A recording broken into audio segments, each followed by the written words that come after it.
Hello, welcome to virtual class room.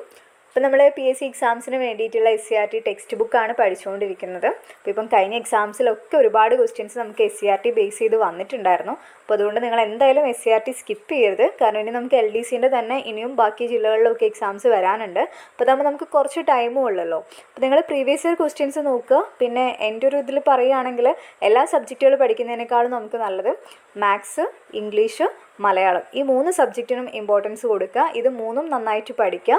അതിൻ്റെ കൂടെ എന്ത് ചെയ്യുക, SCRT കൂടെ നോക്കുക. 5ാം ക്ലാസ് മുതൽ 10ാം ക്ലാസ് വരെയുള്ള SCRT എന്തായാലും പഠിച്ചിട്ടുണ്ടായിരിക്കണം. SCRT പഠിക്കുന്നത് കൊണ്ടുള്ള ഗുണം എന്താണെന്ന് വെച്ചാൽ നമുക്ക് ബാക്കി സബ്ജക്റ്റുകളും കൂടെ കിട്ടും. അതായത് ഇപ്പം SCRT നമ്മൾ പഠിക്കണം, ഇപ്പം സയൻസും സോഷ്യലും മാത്രം നോക്കുകയാണെങ്കിൽ തന്നെ നമുക്ക് ഹിസ്റ്ററി കിട്ടും, ജിയോഗ്രഫി കിട്ടും, എക്കണോമിക്സ് കിട്ടും, ഫിസിക്സ്, കെമിസ്ട്രി, ബയോളജി അതിനുള്ള ക്വസ്റ്റ്യൻസൊക്കെ നമുക്ക് ആൻസർ ചെയ്യാനായിട്ട് പറ്റും. അപ്പം അതെന്തായാലും കൺസിഡർ ചെയ്യുക. അങ്ങനെ നിങ്ങൾ SCRT കൂടെ എന്തായാലും പഠിച്ചിട്ട് പോകാം കേട്ടോ. നമ്മൾ 5ഉം 6ഉം 7ാം ക്ലാസ്സും ചെയ്തിട്ടുണ്ട്. 7ാം ക്ലാസ് കംപ്ലീറ്റ് ആയിട്ടില്ല. സെക്കൻഡ് പാർട്ട് നമുക്ക് ടെക്സ്റ്റ് അവൈലബിൾ ആയതിനു ശേഷമേ ചെയ്യാൻ പറ്റുള്ളൂ. കാരണം ടെക്സ്റ്റ് ബുക്ക് ചേഞ്ച് ആയതുകൊണ്ട്. നമ്മൾ ഇന്ന് 8ാം ക്ലാസ് തുടങ്ങുകയാണ്. 8ാം ക്ലാസ്സിലെ ബേസിക് സയൻസ് ഇന്ന് സ്റ്റാർട്ട് ചെയ്യുകയാണ്. ഫസ്റ്റത്തെ ചാപ്റ്ററിൻ്റെ പേര് കുഞ്ഞറയ്ക്കുള്ളിലെ ജീവരഹസ്യങ്ങൾ എന്നാണ്. അപ്പോൾ നമുക്കിതിൽ എന്തൊക്കെയാണ് പഠിക്കാനുള്ളത് നോക്കാം. ഇമ്പോർട്ടൻ്റ് ആണ് കേട്ടോ. നമുക്ക് ഒരുപാട് പ്രീവിയസ് ഇയർ ക്വസ്റ്റ്യൻസ് ഒക്കെ വന്നിട്ടുള്ള ഒരു ചാപ്റ്ററാണ്. അപ്പം നമ്മൾ ഇമ്പോർട്ടൻ്റ് ആയ കാര്യങ്ങൾ മാത്രമേ പറയുന്നുള്ളൂ. അതായത് നമുക്ക് PSCക്ക് വേണ്ട കാര്യങ്ങൾ മാത്രമാണ് നോക്കി പോകുന്നത്. അപ്പോൾ നമുക്ക് സ്റ്റാർട്ട് ചെയ്യാം. ആദ്യം നമ്മൾ പഠിക്കുന്നത് കോശത്തിനെ കണ്ടെത്തിയത് ആരാന്നുള്ളതാണ്. ലളിതമായ ഒരു മൈക്രോസ്കോപ്പിൻ്റെ സഹായത്താൽ ആദ്യമായി കോശങ്ങളെ നിരീക്ഷിച്ചത് റോബർട്ട് ഹുക്ക് എന്ന ശാസ്ത്രജ്ഞനാണ്. കോർക്കിൻ്റെ ഛേദം മൈക്രോസ്കോപ്പിലൂടെ നിരീക്ഷിച്ചപ്പോൾ കണ്ട ചെറിയ അറകളെ അദ്ദേഹം സെൽ എന്ന് വിശേഷിപ്പിച്ചു. അപ്പോൾ ആരാണ് നമ്മുടെ കോശം കണ്ടെത്തിയത്? റോബർട്ട് ഹുക്കാണ്. പഠിച്ചു വെക്കണം, പ്രീവിയസ് ഇയർ ക്വസ്റ്റ്യൻ ആണ്. കോശം കണ്ടെത്തിയത് അല്ലെങ്കിൽ കോശത്തെ ആദ്യമായി നിരീക്ഷിച്ചത് എന്നൊക്കെ ചോദിക്കാം. ആരാണ്? റോബർട്ട് ഹുക്കാണ്. അദ്ദേഹമാണ് ആ ചെറിയ അറകളെ സെൽ എന്ന് വിശേഷിപ്പിച്ചത്. ഇന്ന് സത്വരം വികസിച്ചുകൊണ്ടിരിക്കുന്ന ബൃഹത്തായ ശാസ്ത്രശാഖയാണ് കോശപഠനം. ഇത് കോശവിജ്ഞാനീയം അഥവാ സെൽ ബയോളജി എന്നറിയപ്പെടുന്നു. കോശവിജ്ഞാനീയത്തിന് അടിത്തറ പാകിയ ശ്രദ്ധേയമായ കണ്ടെത്തലുകൾ നടന്നത് 19ാം നൂറ്റാണ്ടിൻ്റെ മധ്യദശകങ്ങളിലാണ്. അപ്പം കോശത്തെ പറ്റിയിട്ടുള്ള പഠനമാണ് കോശവിജ്ഞാനീയം അഥവാ സെൽ ബയോളജി എന്നറിയപ്പെടുന്നത്. അതും കൂടെ പഠിച്ചു വെക്കുക. കോശത്തെ കണ്ടെത്തിയത് റോബർട്ട് ഹുക്കാണ്. കോശത്തെ പറ്റിയിട്ടുള്ള പഠനമാണ് കോശവിജ്ഞാനീയം അഥവാ സെൽ ബയോളജി എന്ന് പറയുന്നത്. ഇനി നമുക്ക് ഇമ്പോർട്ടൻ്റ് ആയ ഒരു ഏരിയ കോശവിജ്ഞാനീയ ചരിത്രത്തിലെ നായിക കല്ലുകൾ എന്ന് പറഞ്ഞു കൊടുത്തിട്ടുണ്ട്. റോബർട്ട് ബ്രൗൺ കോശകേന്ദ്രം കണ്ടെത്തി. അതിനെ ന്യൂക്ലിയസ് എന്ന് വിളിച്ചു. 1831 ഇമ്പോർട്ടൻ്റ് ആണ്. 1831 റോബർട്ട് ബ്രൗൺ ആണ് കോശത്തിൻ്റെ കേന്ദ്രം കണ്ടെത്തിയത്. കേന്ദ്രത്തിനെയാണ് നമ്മൾ ന്യൂക്ലിയസ് എന്ന് പറയുന്നത്. അപ്പം കോശത്തിൻ്റെ ന്യൂക്ലിയസ് കണ്ടെത്തിയത് ആരാണെന്ന് ചോദിച്ചാൽ ആരാണ്? റോബർട്ട് ബ്രൗൺ ആണ്. 1831 കണ്ടെത്തിയത്. ഇമ്പോർട്ടൻ്റ് ആണ്, നോട്ട് ചെയ്ത് വെക്കാം. ഇനി സസ്യശരീരം കോശങ്ങളാൽ നിർമ്മിതമാണെന്ന് കണ്ടെത്തിയത് MJ സ്ലീഡൻ ആണ്. സസ്യശരീരം കോശങ്ങളാൽ നിർമ്മിതമാണെന്ന് കണ്ടെത്തിയത് MJ സ്ലീഡൻ ആണ്. 1838 കണ്ടെത്തിയിട്ടുള്ളത്. ഇനി ജന്തുശരീരം കോശങ്ങളാൽ നിർമ്മിതമാണെന്ന് കണ്ടെത്തിയത് തിയോഡർ ഷ്വാൻ ആണ്. 1839 ജന്തുശരീരം കോശങ്ങളാൽ നിർമ്മിതമാണെന്ന് കണ്ടെത്തി തിയോഡർ ഷ്വാൻ. അപ്പം MJ സ്ലീഡൻ കണ്ടെത്തിയത് സസ്യശരീരം കോശങ്ങളാൽ നിർമ്മിതമാണെന്നാണ്. തിയോഡർ ഷ്വാനാണ് ജന്തുശരീരം കോശങ്ങളാൽ നിർമ്മിതമാണെന്ന് കണ്ടെത്തിയത്. ഇനി റുഡോൾഫ് വിർഷോ വിഭജിക്കുന്ന കോശങ്ങളെ നിരീക്ഷിച്ചു. നിലവിലുള്ള കോശങ്ങളിൽ നിന്ന് മാത്രമാണ് പുതിയവ ഉണ്ടാകുന്നത് എന്ന നിഗമനം രൂപീകരിച്ചതും റുഡോൾഫ് വിർഷോ ആണ്. 1858 അപ്പോൾ ഈ 4 ആൾക്കാരെയും നമ്മൾ പഠിച്ചു വെച്ചിട്ടുണ്ടായിരിക്കണം. റോബർട്ട് ബ്രൗൺ ആണ് കോശത്തിൻ്റെ കേന്ദ്രം കണ്ടെത്തിയത് 1831. MJ സ്ലീഡൻ സസ്യശരീരം കോശങ്ങളാൽ നിർമ്മിതമാണെന്ന് കണ്ടെത്തി. തിയോഡർ ഷ്വാൻ ജന്തുശരീരം കോശങ്ങളാൽ നിർമ്മിതമാണെന്ന് കണ്ടെത്തി. റുഡോൾഫ് വിർഷോ വിഭജിക്കുന്ന കോശങ്ങളെയാണ് നിരീക്ഷിച്ചത്. അതായത് നിലവിലുള്ളൊരു കോശങ്ങളിൽ നിന്ന് മാത്രമേ പുതിയ കോശങ്ങൾ ഉണ്ടാവൂ എന്നാണ് അദ്ദേഹം കണ്ടെത്തിയത്. ഇനി നമുക്ക് കോശ സിദ്ധാന്തം എന്താണെന്നുള്ളത് പഠിക്കാനുണ്ട്. വിവിധ ശാസ്ത്രജ്ഞരുടെ കണ്ടെത്തലുകളുടെ സാരാംശം ഉൾച്ചേർത്തുകൊണ്ട് MJ സ്ലീഡനും തിയോഡർ ഷ്വാനും ചേർന്ന് രൂപപ്പെടുത്തിയ സിദ്ധാന്തമാണ് കോശ സിദ്ധാന്തം അഥവാ സെൽ തിയറി. 2 മുഖ്യ ആശയങ്ങളാണ് കോശ സിദ്ധാന്തം മുന്നോട്ട് വെച്ചത്. എല്ലാ ജീവശരീരവും കോശനിർമ്മിതമാണ്. ജീവികളുടെ ഘടനാപരവും ജീവധർമ്മപരവുമായ അടിസ്ഥാന ഘടകങ്ങളാണ് കോശങ്ങൾ. ഈ 2 കാര്യങ്ങളാണ്. അപ്പം കോശ സിദ്ധാന്തം രൂപീകരിച്ചത് ആരൊക്കെയാണ്? നേരത്തെ നമ്മൾ പറഞ്ഞു. സസ്യശരീരം കോശങ്ങളാൽ നിർമ്മിതമാണെന്ന് കണ്ടെത്തിയത് MJ സ്ലീഡനും ജന്തുശരീരം കോശങ്ങളാൽ നിർമ്മിതമാണെന്ന് കണ്ടെത്തിയത് തിയോഡർ ഷ്വാനുമാണ്. അപ്പോൾ 2 പേരും കൂടെ ചേർന്ന് രൂപീകരിച്ചതാണ് കോശ സിദ്ധാന്തം എന്ന് പറയുന്നത്. അതിൻ്റെ 2 ആശയങ്ങളാണ് പറഞ്ഞത്. ഒന്നാമത്തെ ആശയം എല്ലാ ജീവശരീരവും കോശനിർമ്മിതമാണ്. അതേപോലെ രണ്ടാമത്തേതാണ് ജീവികളുടെ ഘടനാ ഘടനാപരവും ജീവധർമ്മപരവുമായ അടിസ്ഥാന ഘടകങ്ങളാണ് കോശങ്ങൾ എന്ന് പറയുന്നത്. ഇനി എന്തൊക്കെ ജീവധർമ്മങ്ങളാണ് കോശങ്ങൾ നിർവഹിക്കുന്നത് എന്ന് വെച്ചാൽ, അന്യവസ്തുക്കളെ പ്രതിരോധിക്കുന്നു, പോഷകങ്ങളിൽ നിന്ന് ഊർജം സ്വതന്ത്രമാക്കുന്നു, ജൈവ തന്മാത്രകൾ നിർമ്മിക്കുന്നു. ഇതൊക്കെ എന്താണ്? കോശത്തിൻ്റെ ജീവധർമ്മങ്ങളാണ്. ഇനി നമുക്ക് കോശത്തിൻ്റെ വിവിധ ഭാഗങ്ങളെ പറ്റിയിട്ടാണ് പഠിക്കാനുള്ളത്. ഒരു സസ്യകോശത്തിനുള്ളിലെ വിവിധ ഭാഗങ്ങളാണ് കൊടുത്തിട്ടുള്ളത്. അതിൽ നോക്കുകയാണെങ്കിൽ എന്തൊക്കെയുണ്ട്? മർമ്മമുണ്ട്, കോശസ്തരം, റൈബോസോം, എൻഡോപ്ലാസ്മിക് റെറ്റിക്കുലം, കോശദ്രവ്യം, ഹരിതകണം, കോശഭിത്തി, മൈറ്റോകോൺട്രിയോൺ, ഫേനം, ഗോൾജി കോംപ്ലക്സ്. ഇതൊക്കെ എന്താണ്? ഒരു കോശത്തിൻ്റെ ഭാഗമാണ്. അപ്പോൾ അത് ഓരോന്നും എന്താണെന്നുള്ളത് നമുക്ക് പഠിക്കാനുണ്ട്. നോക്കാം. ആദ്യം ജീവദ്രവ്യവും കോശദ്രവ്യവും എന്താണെന്നുള്ളത് കൊടുത്തിട്ടുണ്ട്. കോശസ്തരത്തിനുള്ളിലെ എല്ലാ പദാർത്ഥങ്ങളെയും ചേർത്ത് ജീവദ്രവ്യം എന്ന് പറയുന്നു. അതായത് നമ്മളിപ്പോൾ ഈ കണ്ട ഇമേജിൽ കോശസ്തരം നിങ്ങൾ കണ്ടില്ലേ? ഏറ്റവും പുറമെയാണ് കാണുന്നത്. അപ്പം അതിൻ്റെ ഉള്ളിലുള്ള എല്ലാ പദാർത്ഥങ്ങളെയും ചേർത്തിട്ടാണ് നമ്മൾ ജീവദ്രവ്യം എന്ന് പറയുന്നത്. ജീവദ്രവ്യത്തിൽ മർമ്മം ഒഴികെയുള്ള ഭാഗമാണ് കോശദ്രവ്യം. ജീവദ്രവ്യത്തിനുള്ളിലുള്ള മർമ്മം ഒഴികെയുള്ള ഭാഗത്തിനെയാണ് നമ്മൾ കോശദ്രവ്യം എന്ന് പറയുന്നത്. ജീവൽ പ്രവർത്തനങ്ങൾക്ക് ആവശ്യമായ എല്ലാ ഘടകങ്ങളും കോശദ്രവ്യത്തിൽ അടങ്ങിയിട്ടുണ്ട്. ജീവധർമ്മങ്ങളുടെ നിർവഹണത്തിനായി കോശദ്രവ്യത്തിൽ കാണപ്പെടുന്ന സവിശേഷ ഘടകങ്ങളാണ് കോശാംഗങ്ങൾ എന്ന് അറിയപ്പെടുന്നത്. ഇനി കോശാംഗങ്ങളെ പറ്റിയിട്ടാണ് നമ്മൾ നോക്കുന്നത്. First one, മൈറ്റോകോൺട്രിയോൾ. കോശത്തിലെ ഊർജ്ജ നിലയം. ഊർജ്ജ നിർമ്മാണത്തിനും സംഭരണത്തിനും സഹായിക്കുന്നു. ഊർജാവശ്യം കൂടുതലുള്ള കരൾ, തലച്ചോറ്, പേശികൾ എന്നിവയിലെ കോശങ്ങളിൽ കൂടുതലായി കാണപ്പെടുന്നു. അപ്പോൾ മൈറ്റോകോൺട്രിയോൾ എന്ന് പറയുന്നത് കോശത്തിലെ ഊർജ്ജ നിലയമാണ്. ഇമ്പോർട്ടൻ്റ് ആണ് കേട്ടോ ഇവയൊക്കെ. മൈറ്റോകോൺട്രിയോൺ കോശത്തിലെ ഊർജ്ജ നിലയമാണ്. ഊർജ്ജ നിർമ്മാണത്തിനും സംഭരണത്തിനുമാണത് ഹെൽപ്പ് ചെയ്യുന്നത്.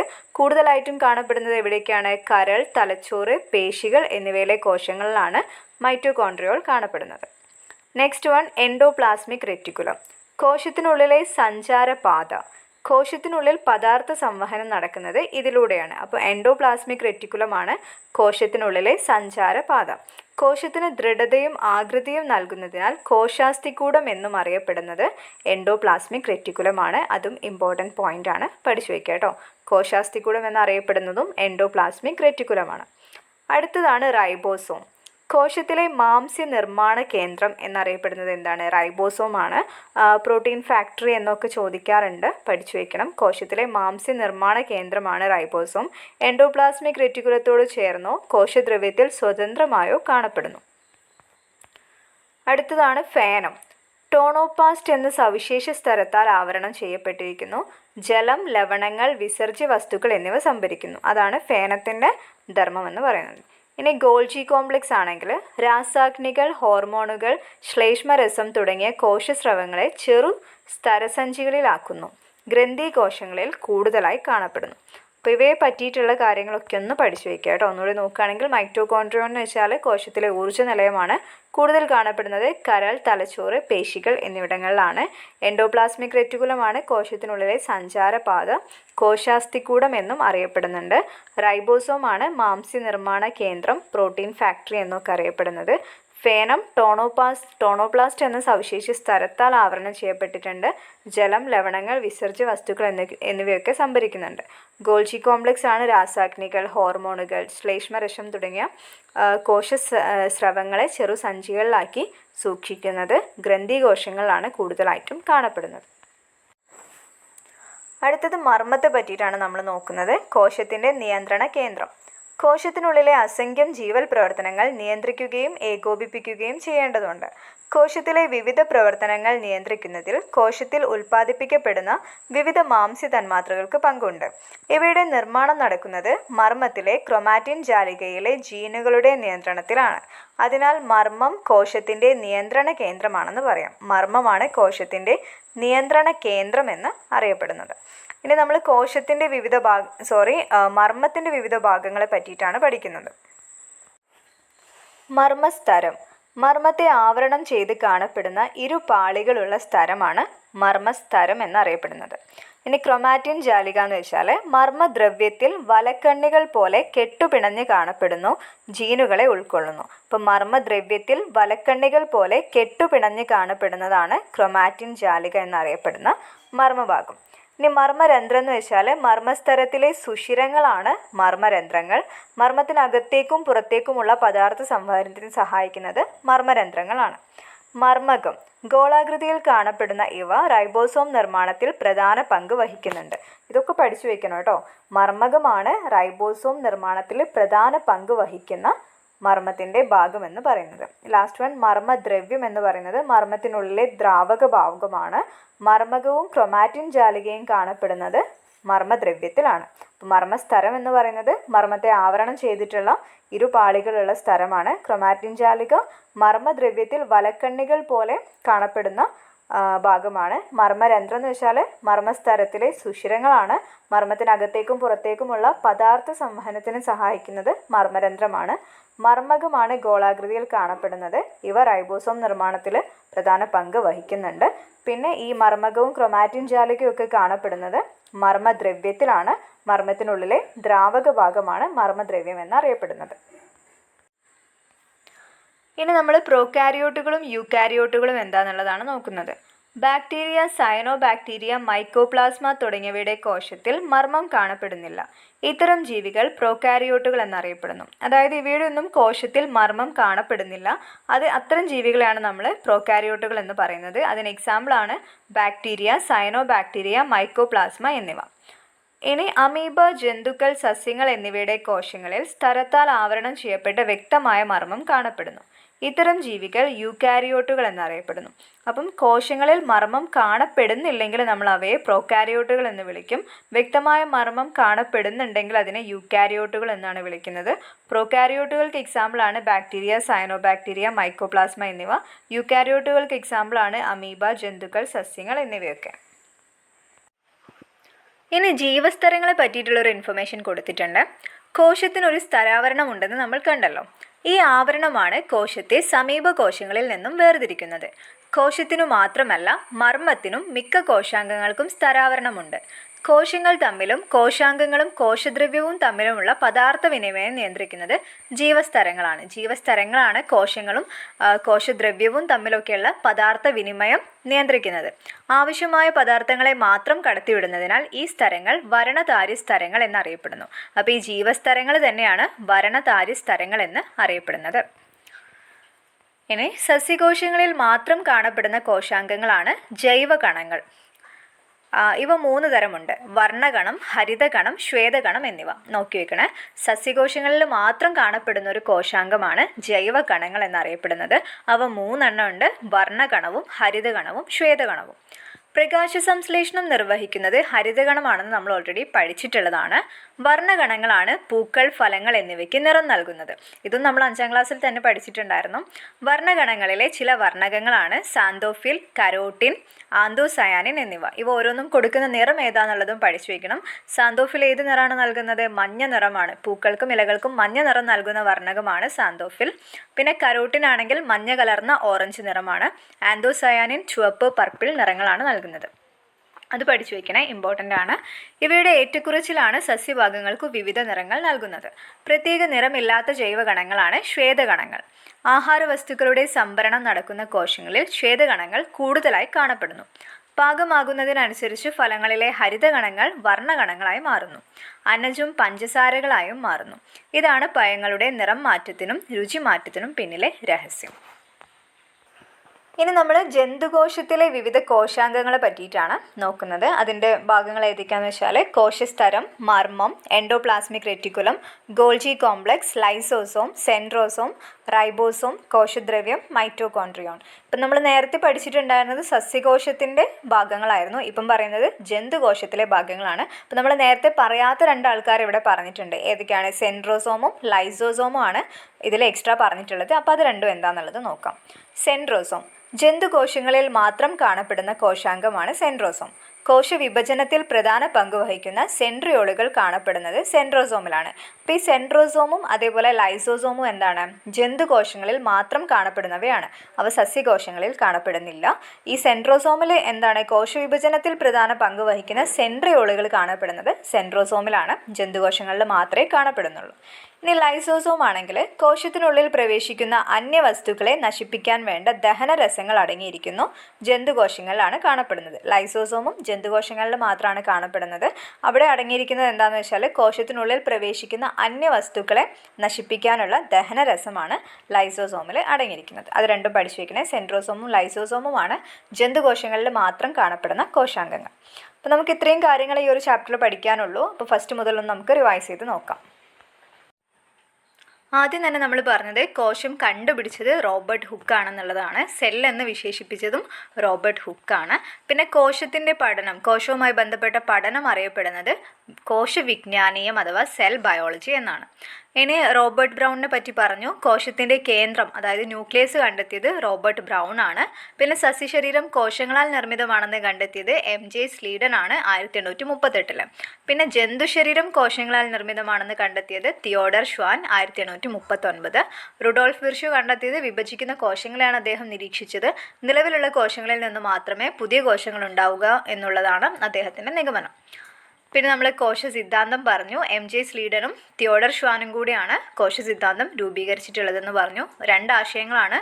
എല്ലാ ജീവശരീരവും കോശനിർമ്മിതമാണ് എന്നും ജീവികളുടെ ഘടനാപരവും ജീവധർമ്മപരവുമായ അടിസ്ഥാന ഘടകങ്ങളാണ് കോശങ്ങളെന്നും പറഞ്ഞു. പിന്നെ നമ്മൾ സസ്യകോശത്തിൻ്റെ വിവിധ ഭാഗങ്ങളെ പറ്റി പറഞ്ഞിട്ടുണ്ടായിരുന്നു. അതിൻ്റെ അംഗങ്ങളെ പറ്റിയിട്ട് നമുക്ക് ഡീറ്റെയിൽ ആയിട്ടും പറഞ്ഞിട്ടുണ്ടായിരുന്നു. ഫസ്റ്റ് വൺ മൈറ്റോകോൺട്രിയോൺ ആണ്. കോശത്തിലെ ഊർജ്ജ നിലയം എന്നറിയപ്പെടുന്നത് കരൾ, തലച്ചോറ്, പേശികൾ എന്നിവയിലാണ് കൂടുതലായിട്ടും കാണപ്പെടുന്നത്. ഇനി എൻഡോപ്ലാസ്മിക് റെറ്റിക്കുലം ആണെങ്കിൽ കോശത്തിനുള്ളിലെ സഞ്ചാരപാതയാണ്. കോശാസ്ഥികൂടം എന്നറിയപ്പെടുന്നതും ഇവ തന്നെയാണ്. റൈബോസോം ആണ് കോശത്തിനുള്ളിലെ മാംസ്യ നിർമ്മാണ കേന്ദ്രം, പ്രോട്ടീൻ ഫാക്ടറി എന്നൊക്കെ അറിയപ്പെടുന്നത്. ഇനി ഫേനമാണ് ജലം, ലവണങ്ങൾ, വിസർജ്യ വസ്തുക്കൾ എന്നിവയൊക്കെ സംഭരിക്കുന്നത്. ഗോൾജി കോംപ്ലക്സിലാണ് രാസാഗ്നികൾ, ഹോർമോണുകൾ, ശ്ലേഷ്മരസം തുടങ്ങിയവയൊക്കെ ചെറുസ്തര സഞ്ചികളിലാക്കുന്നത്. ഗ്രന്ഥികോശങ്ങളിലാണ് അവ കൂടുതലായിട്ടും കാണപ്പെടുന്നത്. പിന്നെ നമ്മൾ പറഞ്ഞിട്ടുണ്ടായിരുന്നത് മർമ്മത്തെ പറ്റിയിട്ടാണ്. കോശത്തിൻ്റെ നിയന്ത്രണ കേന്ദ്രം എന്നറിയപ്പെടുന്നത് മർമ്മമാണ്. മർമ്മത്തിൻ്റെ വിവിധ ഭാഗങ്ങളെ പറ്റി പറഞ്ഞിട്ടുണ്ടായിരുന്നു. മർമ്മദ്രവ്യം, മർമ്മസ്തരം, ക്രൊമാറ്റിൻ ജാലിക, മർമ്മകം, മർമ്മരന്ധ്രം എന്നിവയാണവ. പിന്നെ പ്രോകാരിയോട്ടുകളും യൂക്കാരിയോട്ടുകളും എന്താണെന്നുള്ളത് പറഞ്ഞു. ചില ജീവികളുടെ കോശത്തിനുള്ളിൽ മർമ്മം കാണപ്പെടുന്നുണ്ടായിരുന്നില്ല. അങ്ങനെയുള്ള ജീവികളെയാണ് നമ്മൾ പ്രോകാരിയോട്ടുകൾ എന്ന് പറയുന്നത്. അതിന് എക്സാമ്പിളാണ് ബാക്ടീരിയ, സയനോ ബാക്ടീരിയ, മൈക്കോപ്ലാസ്മ എന്നിവ. ഇനി യൂക്കാരിയോട്ടുകൾ എന്ന് വെച്ചാൽ കൃത്യമായ മർമ്മമുള്ള കോശങ്ങളിൽ കൃത്യമായ മർമ്മം കാണപ്പെടുന്ന ജീവികളെയാണ് നമ്മൾ യൂക്കാരിയോട്ടുകൾ എന്ന് പറയുന്നത്. അമീബ, ജന്തുക്കൾ, സസ്യങ്ങൾ എന്നിവയൊക്കെ യൂക്കാരിയോട്ടുകൾക്ക് എക്സാമ്പിളാണ്. പിന്നെ നമ്മൾ ജീവസ്തരങ്ങളെ പറ്റി പറഞ്ഞു. പിന്നെ ജൈവകണങ്ങൾ, വർണ്ണകണം, ഹരിതകണം, ശ്വേതകണം എന്നിങ്ങനെ 3 ജൈവകണങ്ങളുണ്ടെന്നുള്ളത് പറഞ്ഞു. പിന്നെ വർണ്ണകങ്ങളെ പറ്റി പറയുകയാണെങ്കിൽ ഇമ്പോർട്ടൻ്റ് ആയ കാര്യം സാന്തോഫിലാണ് മഞ്ഞ നിറം, അതായത് സസ്യങ്ങൾക്കും പൂക്കൾക്കും മഞ്ഞ നിറം നൽകുന്നത്. കരോട്ടിൻ മഞ്ഞ കലർന്ന ഓറഞ്ച് നിറമാണ് നൽകുന്നത്. ആന്തോസയനിനാണ് ചുവപ്പ്, പർപ്പിൾ നിറങ്ങൾ നൽകുന്നത്. പിന്നെ നമ്മൾ ജീവകോശത്തിൻ്റെ ഭാഗങ്ങളും കൂടെ, അതായത് ജന്തുകോശത്തിൻ്റെ ഭാഗങ്ങളും കൂടെ പറഞ്ഞിട്ടുണ്ടായിരുന്നു. സസ്യകോശങ്ങളിൽ ഇല്ലാത്തതും ജന്തുകോശങ്ങളിൽ മാത്രം കാണപ്പെടുന്നതുമായിട്ടുള്ള ഭാഗങ്ങളാണ് സെൻട്രോസോമും ലൈസോസോമും. സെൻട്രോസോമാണ് കോശവിഭജനത്തിൽ പ്രധാന പങ്ക് വഹിക്കുന്ന സെൻട്രിയോളുകളെ കാണപ്പെടുന്നത്. ലൈസോസോമാണ് കോശത്തിനുള്ളിൽ പ്രവേശിക്കുന്ന അന്യവസ്തുക്കളെ നശിപ്പിക്കാൻ വേണ്ട ദഹനരസങ്ങൾ അടങ്ങിയിട്ടുള്ളത്. അപ്പോൾ ഇത്രയും കാര്യങ്ങളാണ് ഈ ഒരു ചാപ്റ്ററിലെ ഇമ്പോർട്ടൻ്റ് ആയ കാര്യങ്ങൾ. നിങ്ങൾക്ക് ക്ലാസ് യൂസ്ഫുൾ ആയിട്ടുണ്ടാവുമെന്ന് വിചാരിക്കുന്നു. യൂസ്ഫുൾ ആയിട്ടുണ്ടെങ്കിൽ വീഡിയോ ലൈക്ക് ചെയ്യുക, സബ്സ്ക്രൈബ് ചെയ്യുക, സപ്പോർട്ട് ചെയ്യുക. Thank you for watching. Happy learning.